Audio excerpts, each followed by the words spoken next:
Orang-orang mengangkat kanvas, berusaha untuk menyelamatkan. Gadis hendak melompat dari gedung.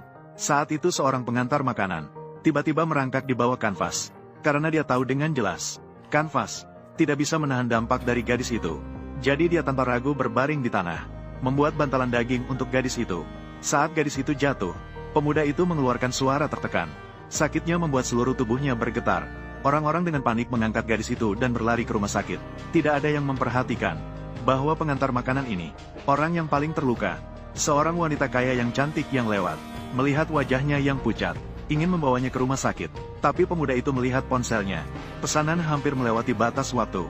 Dia menggigit gigi dan bangkit, menahan rasa sakit yang hebat dan melanjutkan pengantaran.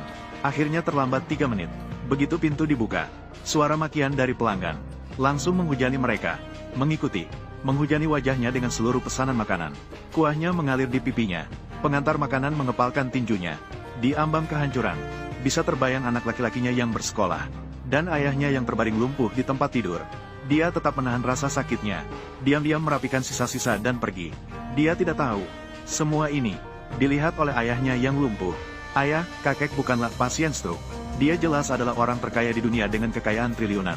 Alasan dia berpura-pura sakit dan menyembunyikannya dari anaknya adalah untuk membuatnya merasakan pahit getir kehidupan orang biasa. Hanya di masa depan kita mampu membelinya. Kerajaan bisnis yang dibangunnya sendiri, melihat anaknya yang nekat menyelamatkan orang, sabar dan menahan diri saat dipersulit. Ayah, kakek merasa sudah saatnya mengungkap kebenaran. Di sini, pengantar makanan masih mengendarai. Pengantar makanan mengendarai sepeda listrik untuk mengantarkan pesanan. Telepon dari anak laki-laki masuk. Ayah, ini aku. Aku sudah pulang sekolah. Kenapa kamu belum datang menjemputku? Dia tidak tahu. Anak laki-laki ini juga tidak sederhana. Di usia yang masih muda, memiliki bakat luar biasa. Tidak hanya pendiri Sunteng Teknologi, tapi juga pemimpin organisasi hacker internasional. Takut mengejutkan ayah, dia menyimpan rahasia ini selama bertahun-tahun. Sambil diam-diam mencari ibunya. Selamat datang, Tuan. Kakakku, kenapa kamu membuka warung makan besar itu? Jika guru melihatnya, jika dia memberitahu ayahku, aku akan selesai. Tuan, kamu, sebagai pendiri grup teknologi Sunteng, dia adalah pemimpin organisasi hacker internasional lagi. Kekayaanmu mencapai ratusan miliar. Kenapa takut ayahmu tahu? Ah, kamu tidak mengerti apa-apa. Ayahku tidak mengizinkanku bermain komputer. Jika dia tahu, dia pasti akan memukulku. Ayo, ayo, ayo, ayo.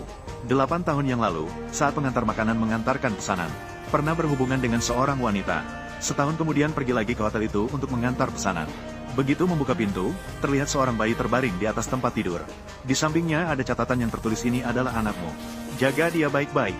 Sejak saat itu, dia menjadi ayah dan ibu sekaligus. Membesarkan